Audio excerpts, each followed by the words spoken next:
Hello guys, আমরা চলে আসছি বাহরাইনে। এখন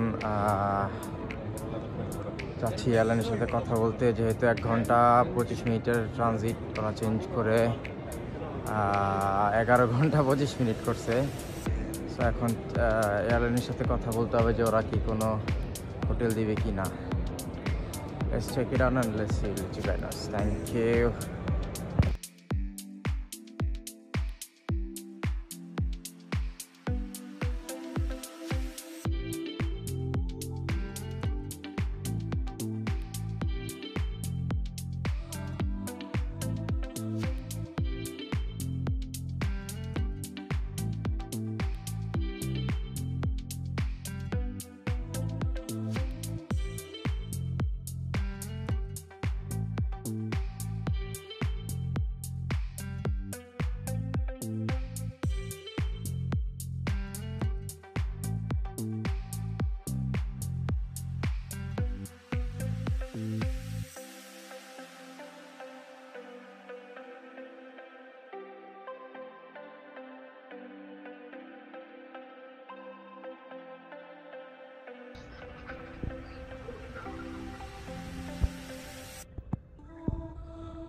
সো এটা হচ্ছে কমপ্লিমেন্টারি ব্রেকফাস্ট।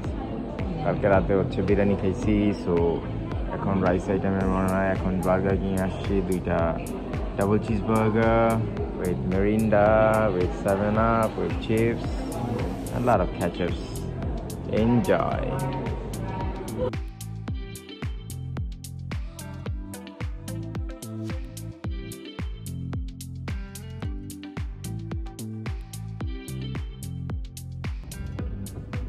গাইস, সো আমাদের ফ্লাইটের টাইম হয়ে গেছে, এখন আমরা চলে যাচ্ছি আমাদের হোটেল থেকে চেক আউট করতেছি। Now we are getting out. এখন গেট বের করতে হবে, দেন হবে।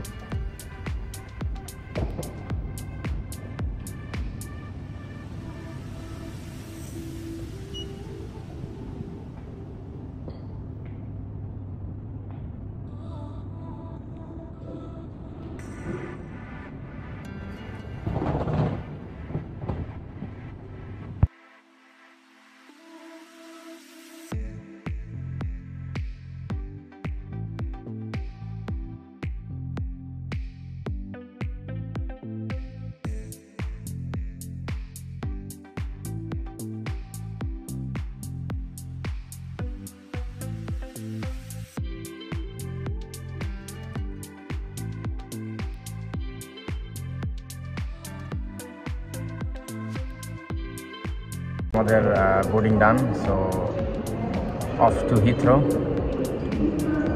ওভারনাইট অনেক ভালো ঘুম হয়েছে, একটা ফ্রেশ একটা ঘুম হয়েছে। হোটেলটা যদি expensive, but I believe worth it, কারণ ঘুম অনেক বেশি জরুরি ছিল, টায়ার্ড ছিলাম প্রচুর। আর লাস্ট টাইম যে সিটটা 787 ছিল, Boeing 787, বাট সিটটা মানে আমার কমফোর্টেবল লাগে না, আমি বসে মজা পাইনি, আমার বেটার হাফও বসে মজা পাইনি। সেই জন্য সিটটা নিয়ে আমি অনেক প্রবলেমে ছিলাম, মানে রিল্যাক্সে বসতেই পারিনি, সেজন্য ব্যাক পেইন হয়েছে, দেন মানে একটা ডিজিনেস কাজ করছে। বাট আফটার এই sound sleep I feel very energetic now. And এখন ফাইনাল গেটে বসে আছি। আমাদের গেট নাম্বার হচ্ছে 22। এখন হচ্ছে আমরা এখানে বসে আছি, প্লেনটা আসলে then we will enter the dragon and then we will let you know everything. Alright, cheers man, thank you.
Bahrain থেকে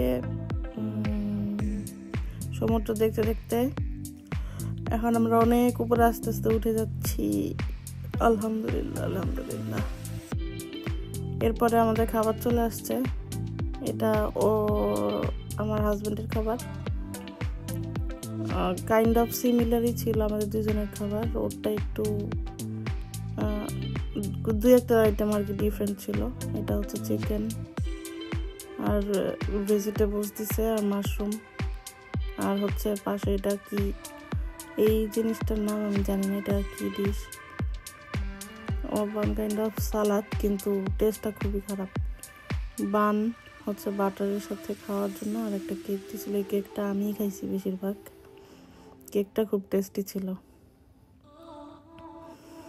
আর আমার পাশে হচ্ছে আমার গ্লুটেন ফ্রি খাবার, ওগুলো আমি সব তার কাছে দিয়ে রাখছিলাম। এখানে ছিল এই যে সেম চিকেন আর হচ্ছে ভেজিটেবলস, আর এটা চিনি ছাড়া মোয়া টাইপের আর সালাদ। এইটাই হচ্ছে আমাদের খাবার। তো অনেক উপরে উঠে গেছে আমরা। এই মেঘগুলাকে ফার্স্টে আমি স্নো ভাবছিলাম, পরে যখন নিচে নামছি তখন দেখি যে না, এগুলো মেঘ। এই জন্যই তো আমি আমাদের বাসায় যখন থাকি ইউকেতে আমি রোদই পাই না। এখন বুঝলাম যে এত মেঘ থাকলে রোদ পাবো কেমনে। এরপরে আমরা তো ল্যান্ড করে যাচ্ছি। ল্যান্ড করার পরে হচ্ছে ব্যাগ কালেকশনের ওই দিকে যাবো তাড়াতাড়ি করে। তারপরে আমাদের ব্যাগ কালেক্ট করতে একটু টাইম লাগছিল। এত দেরি হয়েছে কেন আমি জানি না। আমি খুব ভয় পাইছিলাম যে আবার ব্যাগ হারাই গেছে নাকি। তো এরকম কোনো কিছু হয় নাই আলহামদুলিল্লাহ। তো ব্যাগগুলা কালেক্ট করে আমরা চলে গেছি হচ্ছে বাস ধরার জন্য। যাওয়ার পরে বাস আসছে 10 মিনিট পরে। তখন আমি একটু সিক হয়ে গেছিলাম, জ্বর উঠে গেছিল আমার। তো তারপরে হচ্ছে বাসে করে যাইতে যেতে রাত 9টার মতন বেজে গেছে বাসায় পৌঁছাইতে। বাসের থেকে নেমে তারপরে উবারে করে বাসায় গেছি। এর মধ্যে আর কোনো ভিডিও করা হয় নাই, যেহেতু আমি অসুস্থ হয়ে গেছিলাম। ও একটু দৌড়ের ভিতরে ছিল। এই তো। তো সবাই ভালো থাকবেন। আমাদের ভিডিও যদি ভালো লেগে থাকে, like, comment, share and subscribe to our channel. এই তো, সবাই ভালো থাকবেন। Thank you. আসসালামু আলাইকুম। God bless everyone.